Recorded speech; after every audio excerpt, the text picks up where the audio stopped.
Olá, amigos. 11 de novembro de 2011, a voz do Brasil pela vida. Tivemos a honra de sediar aqui na capital paulista, no Mosteiro de São Bento, entre os dias 3 e 6 passado, o segundo Congresso Internacional pela Verdade e pela Vida, patrocinado pela Human Life International, uma organização que se dispõe e realiza a luta pela vida desde o momento da concepção, que se dispõe e realiza um grande combate pela sacralidade da vida desde o momento da fecundação, que atua decisivamente, embora com recursos muito menores do que as ONGs da morte, em favor da defesa do nascituro, em favor da defesa da vida desde a fecundação. O Congresso foi muito bom, extremamente importante, realizado em duas partes. A primeira destinada a um público religioso, a segunda destinada ao público leigo e, eu diria, à militância leiga, especialmente a militância leiga católica. Palestrantes de altíssima qualidade participaram desse congresso, de vários países, sendo um deles o presidente da Human Life International, o Padre Shannon. Tivemos palestrantes da Argentina, o Dr. Jorge Scala, escreveu o importante livro Ideologia de Gênero e outro livro fundamental, IPPF, a Multinacional da Morte. Um homem extremamente corajoso que anda pelo mundo escrevendo, dando palestras, participando de debates e se dispondo a levar pancadas, como eu disse, dos movimentos feministas e da ditadura homossexual que está aí em toda parte do mundo.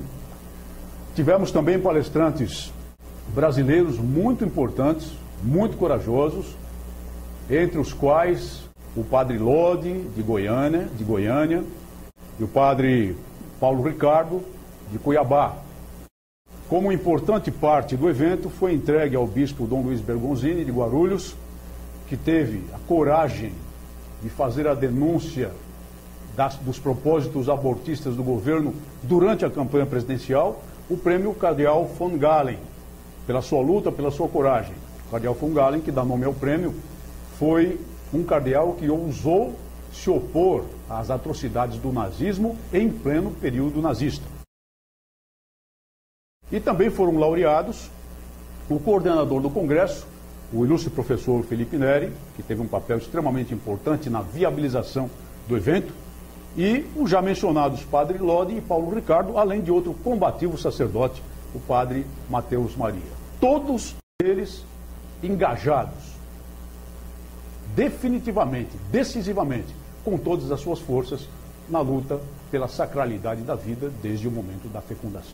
Esses homens sofrendo pressões, infelizmente, até no seio da própria igreja, porque há certos segmentos da igreja, desgraçadamente, que se recusam a se engajar decididamente na luta pela vida, enfrentando essas pressões, enfrentando pressões da mídia e enfrentando até processos criminais a título de discriminação, como sofreu o Padre Lodi, tem cumprido um grande papel, não só no seu ministério, não só no sacerdócio, mas um papel social, um grande papel social como difusores, divulgadores, defensores, como multiplicadores de convencimento, como arrastadores de verdadeiras multidões no convencimento da necessidade do engajamento na luta pela vida desde a fecundação, independentemente do que diz a Constituição da República ou a lei.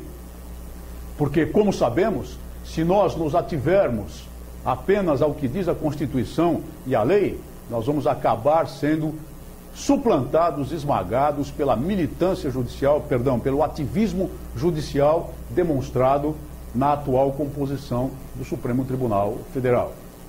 Homens corajosos que merecem um reconhecimento de toda a população brasileira pela sua luta. O Congresso, nos 2 dias destinados ao público leigo, teve um auditório lotado de homens, mulheres e também de crianças, que eu entendi como um símbolo, nenês de colo, que eu entendi como um símbolo daquilo que nós estávamos ali a fazer. Defender a sacralidade da vida, defender a inviolabilidade da vida desde a fecundação, defender o direito que tem uma nação como o Brasil de ter a população adequada para o seu projeto de futuro. Nós temos muito espaço ainda, nós temos muito potencial para acolher muita gente, muitos brasileiros ainda, a fim de construir o futuro dessa nossa grande pátria. Ainda que houvesse razões objetivas para atender às multinacionais financiadas do exterior, pela Ford Foundation, pela Rockefeller Foundation e outras que lutam e atuam pelo controle de natalidade, isso não teria sentido algum no nosso país. Como não tem sentido, muito especialmente, qualquer iniciativa de relativizar o valor da vida humana, exatamente o que essas multinacionais propagam e fazem, e financiam e estimulam em todas as partes do mundo, mas muito especialmente na América Latina. Não vamos nos esquecer também, falei de projeto de poder, assim como nós temos o projeto de poder nacional, as grandes potências têm o seu projeto de poder. E essas ONGs empregam euros e dólares em massa para diminuir ou controlar a população dos países latino-americanos, certamente por motivos que não são apenas a mera suposta convicção malthusianista da necessidade de que a população seja reduzida ou controlada a fim de evitar o esgotamento dos recursos naturais do planeta, a fim de salvar Gaia, ou Geia, como gostam de dizer que a Terra é, como gostam de chamar a Terra, que muitos movimentos dizem até que é um organismo vivo, parasitado pela humanidade. Parasitado pela humanidade. Vejam até onde vai o conceito destrutivo e o conceito anti-humano, podemos dizer, dessas correntes.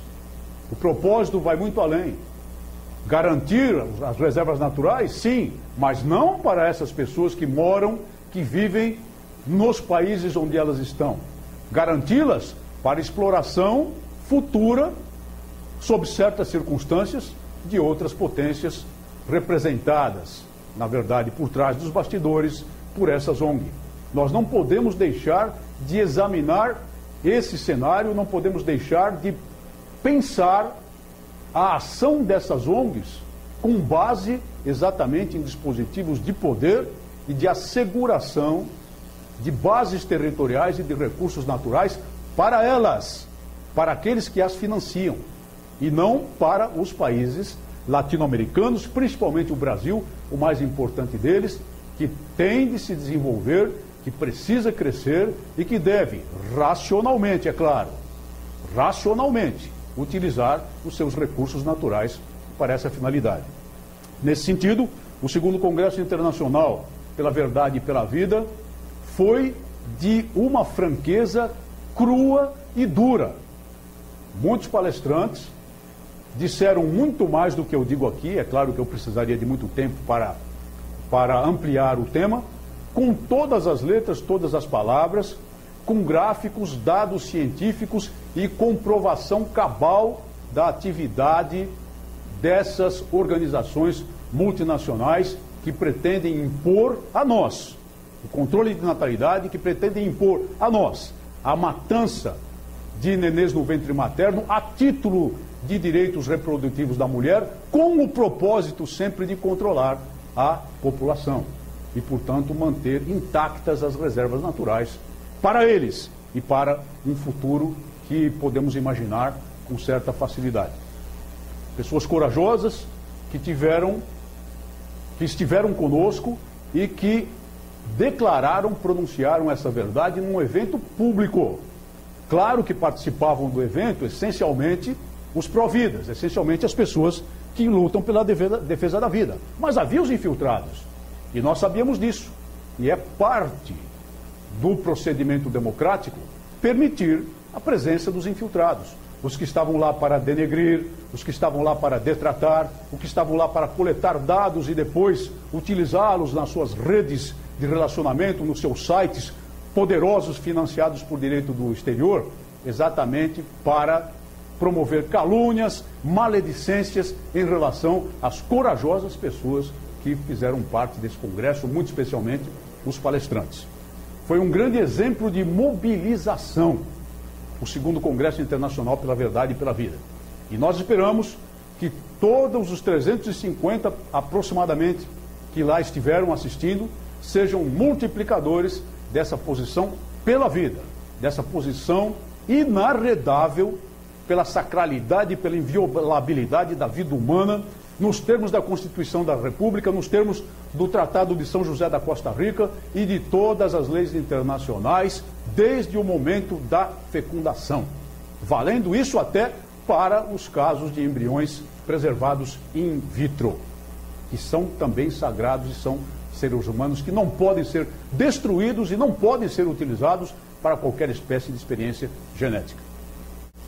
É preciso que se multipliquem iniciativas como essa e é preciso que nós aprendamos a nos organizar melhor, a trabalhar numa coalizão nacional, a obter recursos e a ganhar força na defesa da vida. Como eu sempre digo, quero terminar os meus programas sempre dessa maneira: aborto é homicídio qualificado a sangue frio, mas é muito fácil fazê-lo, executá-lo, porque o matador não tem de olhar a vítima nos olhos e não tem de escutar o seu grito de terror. Muito obrigado por sua atenção e até o próximo programa.